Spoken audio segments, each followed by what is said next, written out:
What are these? Daisies. Daisies? I think for the students it gives them a sense of self-esteem. It brings them from they didn't think they could do it and bringing them to be more positive about themselves. Lily, mini carnation. The original concept was having an international festival to showcase different cultures. Even though they learn about cultures in the classroom, when it's hands-on, it's totally different. And they're really fascinated by other cultures. Community aid's more than just worrying about who's absent and who's not. So it's not just enough to say these kids have absences, some are excused, some are not. The community part is her finding resources and then going into those homes and saying, well, what else can we do to help you? I taught the students how to finger knit. You basically just wrap it around your fingers and then you take it off your fingers, but you have to take the top off first and then the bottom goes on the other finger, and you keep doing that until it's just one loop. Hi everyone and welcome. I'm Marie Bliston, the host of Classroom Close-Up New Jersey. It's easy to get caught up in the day-to-day business of life. That applies even to young people, or I should say especially to young people who I know are pretty busy during the school year. So just take a minute and breathe, and then think about someone you know, someone whose day could use a little brightening. Young people really are capable of making a difference. Being part of a community means giving back to that community. On this episode of Classroom Close-Up, we'll focus on some school programs designed to encourage community involvement. First up, displaying a talent for flowers.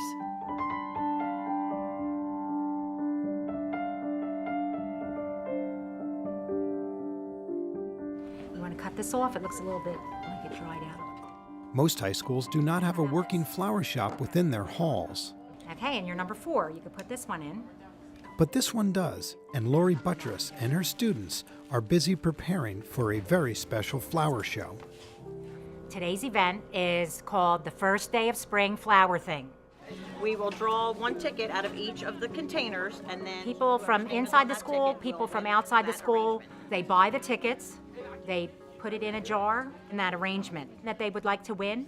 So later today, we'll pick a ticket from each jar, and that person will win that arrangement.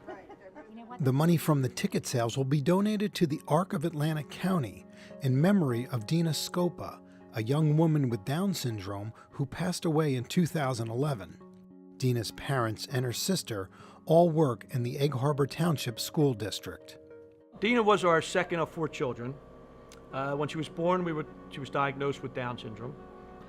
Then after that, about when she was 2 months old, we found out that she had a congenital heart problem. And they told us that she probably would not live to be past 5 years old. Well, Dina passed away about 4.5 years ago at the age of 35. So the Lord wasn't done with her yet. Every day was a blessing. But one of her favorite activities in her life was going to the Arc of Atlantic County. And that's just for developmental disabled children. They have different outreach programs. And so what we're trying to do now is just give back. I've known Jim for quite a few years now, and I just thought, you know what, let's give back to our own township and to the Arc this year. Beautiful. Seems like more than ever this year, too. Throughout the day, visitors pick out their favorite arrangements, while Lori and her students sell tickets and make last-minute adjustments. I have $4. Okay, so it's an elective for them. And from September on, we learn about how to do flower arranging. And then even that one over here. Really, the kids get a chance to showcase what they've been learning in the class. So this is the culmination every year, this big event, and we look forward to it. We're all looking forward to spring, and we look forward to the flower show. This year's goal is to raise $500 for the Arc of Atlantic County. What are these? Daisies. Daisies. The themes are very important. I wanted them to put in their own personality, and they did. One had lemons in hers. If life gives you lemons, make lemonade. One did Alice in Wonderland, and she called it March Madness. I think for the students, it gives them a sense of self-esteem. It brings them from they didn't think they could do it. Lily, mini carnation, stalk, daisy, Astrea Maria. and bringing them to be more positive about themselves and to say, you know what, I did do something out there, and you look at my jar, I have a lot of tickets inside. I just like put a lot of flowers to like spring awakening so it popped open and stuff. I use Santa's, baby's breath, Astromeria, sunflower, a rose. When I tried to do the first design, I found there's still a lot of space left, so I added a few more in. Cut it down more, and then you could put one right in here. In the business of education, we say there are teachers that have taught 20 years and the same thing over and over again, and then there are teachers that have taught 1 year 20 times. And Lori every year brings something new and exciting to the table with our students. Something like this is important because it really gets them to develop and build and construct, and it's much more valuable than just sitting in a classroom learning about this. They're actually getting an opportunity to let their creativity flow, and we're getting to see that today. It's fun. We work hard, we have a lot of business, we have fun with it, and we help each other in class. The quality of the arrangements, I'm not surprised because I have the luxury of viewing them every day, but I love seeing people's faces when they come in and they see the quality of them and they're amazed at what's produced by our students. Now we're going to pick number 3, and they'll be winning this number 3 arrangement. So any student here at the school wants to feel wanted and wants to feel included. And it's Miss Carino. Yay! Number 3 arrangement. My favorite part of today is seeing all the students that I have being involved with something so special that they can give back to their community and to the ARC this year in some way. You know, whether their arrangement has 10 tickets or whether it has 1,000 tickets, it doesn't matter. But for them to be a part of this special day and for them to be willing to give of themselves to help others, that's a good feeling for them and for me. Lori and her students ended up raising $865 for the ARC of Atlantic County. It was a beautiful day for everyone involved.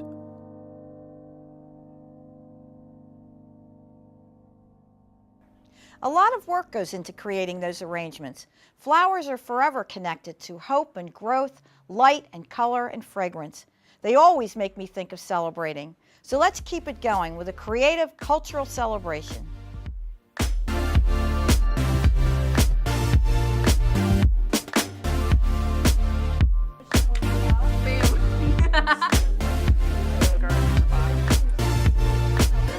The creative cultural celebration is something that has evolved through the years. Initially, we were celebrating the cultures in our school. Every 3 years, I like to take a different part of the world and zoom in on that because we have our students here for 3 years. My students tend to show their projects and the artists they've learned about. And I like to cover a lot of the different arts, especially the crafts and the artists.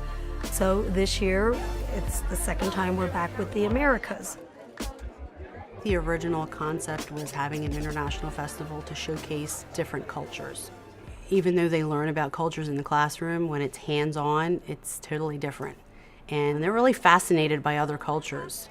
This year, this is the largest passport we've had. We have 20 different spots for them to visit. So 9 different countries and 11 different activities. Students and family members come in and they visit the tables or the activities. And when they go, they get a sticker. And once it's completely filled up, then they can go and choose a prize. I'm a first-generation Russian American. I'm very proud of my heritage and I like to share it with everyone. Get it stamped at every station. We're bringing in community members, we're bringing in families of staff members, and we're just basically celebrating where they came from, where they've been, where they visited, and having one big celebration. Good evening, everyone, and welcome to our Project Runway Upcycled Fashion Show. I'm Anthony, and this is Anna. We're also involving our fashion show, our upcycled fashion show as well. Students design their outfits using recycled material, which are pretty unique this year. Kalina's accessories are Fruit Loop jewelry, a pocketbook made from an old book. Thank you, Kalina.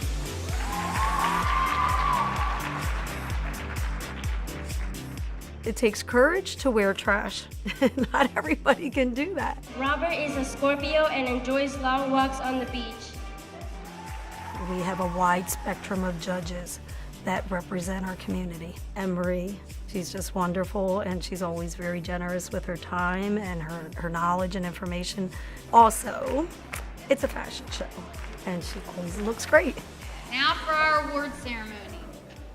So we're gonna start with the first category, which is most environmentally minded.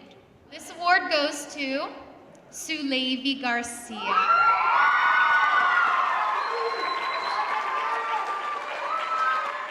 Okay, our best in show. Vineland is a big city, but I feel like Landis is a pretty close-knit community. We have a lot of walking population. So of our approximate 450 students, we have over 300 that walk to school every day. So they live close enough to walk. So they're neighborhood kids, and they know each other from the neighborhood, and they know each other's families. It's steeped in tradition here. Our teachers keep these traditions going. But I recently had an opportunity to realize that the students really love and drive and want the traditional things that we do here to keep happening. The plans for this building and for this school, this year we will have 7th and 8th grade only, and then it'll phase out.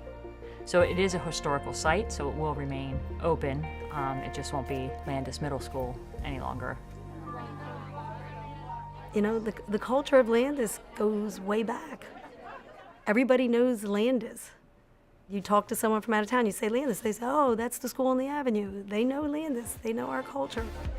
We support each other, we help each other. A lot of the teachers and team leaders who have jumped in are former students of mine. So I can kind of proudly look at them as they're like coordinating things on the stage and saying, hey, those are our babies.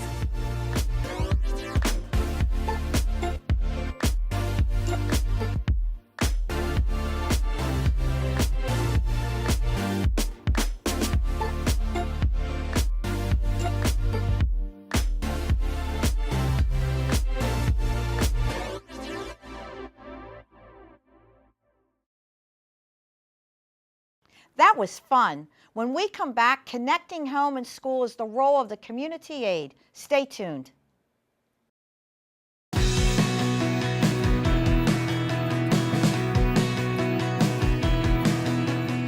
It's fun. It's a lot of fun, but I also have an opportunity to work with our next generation of who's going to be taking over after my generation, the next generation retires. I feel like I'm making a difference in helping to create citizen scientists that can make logical, rational decisions based on data and not on feelings. I love seeing kids discover. Best thing I ever hear is kids say, I don't get this. I say, just think about it. Oh, that audible sound of never mind, I don't need you is awesome. Good morning, welcome, come on in. We got lots of things to do today. Hello, we have a lot of things to do today. We have a lot of things. My name is Edwin Taru. I'm the community aide at Public School number 22 in Jersey City, New Jersey. Come on. Edwin Taru starts each day helping keep the students in PS22's morning childcare program active and engaged until the school day begins. I like all the love and the hugs and everything that I get from the students. They really make you feel appreciated. They know that I care for them. Did you have fun with that egg toss today? Yes! I'm glad you liked it. After she's made sure these students get to where they're going, it's time for her to make sure everyone else at PS22 is where they're supposed to be. Good morning. Okay, do you have 12 students? You do? They're all in. Thank you. A community aide is a person that calls to make sure that if you're not in school, we know where you are. So if mom or dad did not contact me to let me know that they're going to be going away, or you're sick, or you had a death in the family, then I need to know where you are, because I'm responsible for you. Hey, Mr. Traeger. Keeping track of her school's more than 700 preschool through 5th grade students is a big job, and much of Edwina's morning is spent gathering and reviewing classroom attendance lists before she starts making calls to check in on unexpected absences. It's not as much about policing truancy as it is about child well-being and making sure students get as much classroom time as possible. If a student is in school, they're learning. If a student is not in school, that's a lesson that they have missed. It increases a gap of content and learning experiences that they have with their peers who were in school that day. So the priority and the focus has been to increase the amount of time that the students are in the classroom receiving instruction and participating in learning activities with their students. About 2 years ago when I became the principal, our attendance rates were easily on average 60 to 70 absences a day. As of now, for this year, we're averaging in the low 40s, our absences per day. In large part because Ms. Rue has been able to track systemically our chronic absenteers. She's also been able to establish some deep relationships with families. And at times we have found extenuating circumstances that we can actually help the families with. When she does detect a pattern of lateness or absenteeism, Edwina tries to discover the underlying cause and help families find solutions. Community aid's more than just worrying about who's absent, who's not. It's the whys. You know, if we find out kids are, finding themselves homeless. So it's not just enough to say these kids have absences, some are excused, some are not. The community part is her finding resources and then going into those homes and saying, well, what else can we do to help you? Edwina's role allows her to reach out to parents during the school day and at all different times and places, something that would be nearly impossible for teachers because of the demands of the classroom. She'll even visit with parents at their homes or at work when needed. Getting out to the community, she can reach people that unfortunately we can't. So having someone like Ms. Rue to come and just bridge that gap is so important. What prompts me to go on a home visit is when I cannot reach them by the telephone, their phone might be off, and I have to locate them. So I could go to the home. Sometimes they've moved in the middle of the night, but other times they're there and they're sick and they don't have a phone, or they didn't have someone bring me a note to tell me that that's why they're out. Sometimes it's a family death or an emergency. I've had a couple of families that their homes have been on fire, but I don't know that until somebody says, oh, Bobby's house was on fire, and that's why they're not in school, because they're looking for a place that they're staying with a relative and it might be far away and they can't get here. Parts of her job aren't always easy, and even showing up at someone's house to make sure that someone's there or that they're living there, that's not always a comfortable position to be in, but Miss Rue is so easygoing and tenacious when it comes to making sure she gets her job done well, that she does it with a smile and the energy and the kindness that she shows in everything she does. Many, including parents and colleagues at PS22, are thankful for the passion that drives Edwina's efforts. Miss Rue is actually the first community aide I've ever met. And it's comforting to know that, she's in the building and that if anything, my child doesn't show up, I'll get a phone call by 9 a.m. sharp. We have uncovered a jewel in our staff members here at 22 because Ms. Rue has been able to become that problem solver and community liaison between the school and home, with the focus of it's very important for your child to come to school every day that it's possible. The best day would be having no one absent. Everybody's in school, and I would be like, yes, I can't believe it. I'll get there one day. You're watching Classroom Close-Up. Here is another Italian-American stereotype pictured in a cartoon that ran, again, in newspapers. To be completely honest, I had no idea that Italians were at all, oppressed or segregated from our culture. When I actually read about this in our history, in our curriculum right now, it was eye-opening. Who researched the 1929 Immigration Act? It put a quota, it was a cap on people that can come in. It was 150,000 people, and it was 70-30 split. We looked at the curriculum, we found something that made sense with stuff we already taught, so it wasn't inauthentic. It just kind of built on what we knew. Sort of thing dumping out all of these people. Who are these people supposed to be, Lanisha? Everything today will go to the NJ Sharing Network. It's an organization that helps bring awareness for organ and tissue donation throughout New Jersey, so thank you. To really understand and want to help, you have to have empathy for the situation. And I think a lot of people are here today because they've had a brother or a sister or aunt, uncle, mother, father, somebody in their family in need of a kidney or blood transfusion or something, and they felt the need to come here and show their support for their family member today. And I hope that the community at large starts to support it more now. Hopefully we can do this again and keep it going for years to come.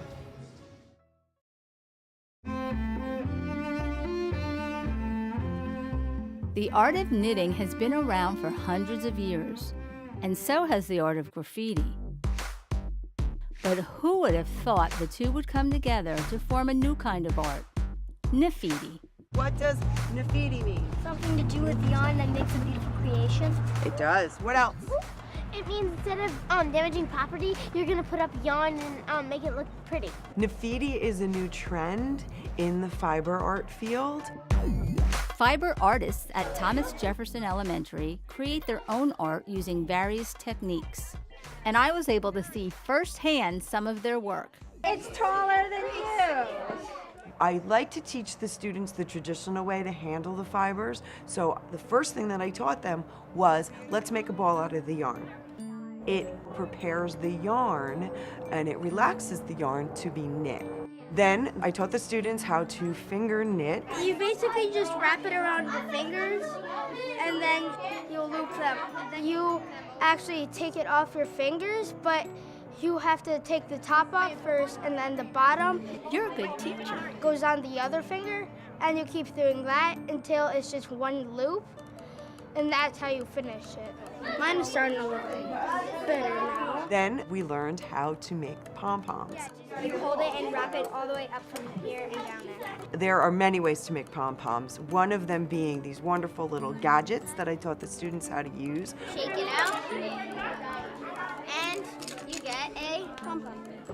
And some of my students took it the next step further, and they learned how to make pom-poms without the gadget. I'm making a pom-pom with my hands, and it's a different way to make a pom-pom because usually you need to use a pom-pom maker, which are those. I made it from my hands, and it was big and fluffy and pink, and I made 3 of them.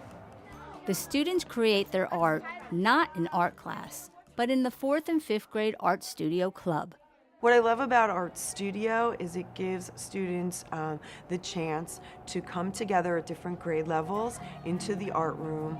We sit and eat lunch together, which is fun for me because I get to socialize with my kids and learn about them on a different level. This is like my stress place. Whenever I'm stressed, I want to go here. Fiber art is calming, and that's why Joey took her Nafidi program to her special needs students at Washington Elementary. There are studies that show that knitting is very soothing because it's repetitious, and when students with special needs knit, it is very soothing because they enjoy that repetition of doing the same thing over and over. At Washington School, the students worked with fiber in a different way.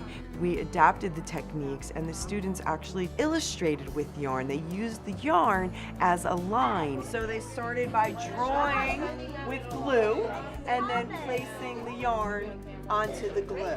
We also did layering of felt, and we threw in the pom-poms for fun. After all the line art was assembled, Joey took her class outside to display their installation.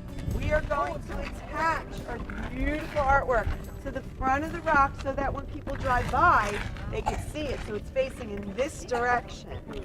While the Washington installation brightens up the parking lot, the students at Jefferson work hard on their installation to brighten up the walkway.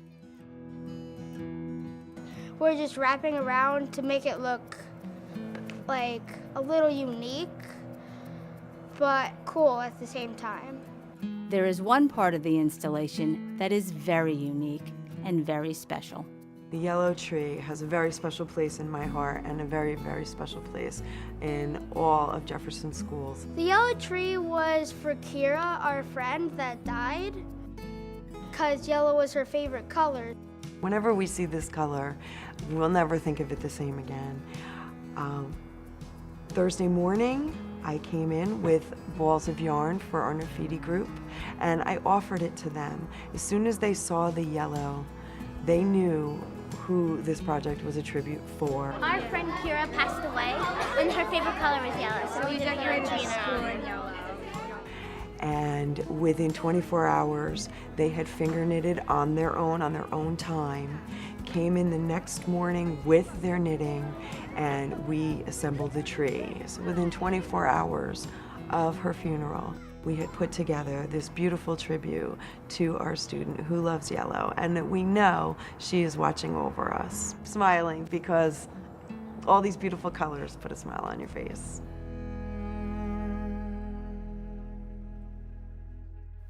Graffiti. I just love saying it, and seeing it too, of course. It looks so festive. It seems fitting to celebrate what these children are doing with color and creativity. This is what it looks like when the school community comes together. There's pride in the accomplishment of students.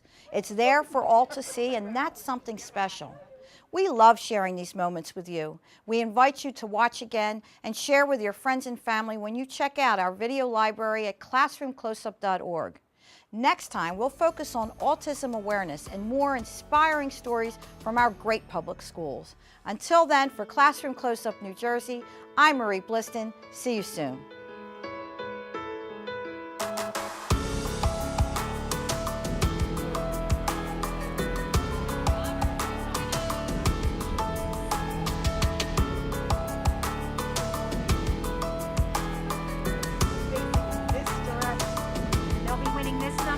Welcome to our Project Runway Upcycled Fashion Show.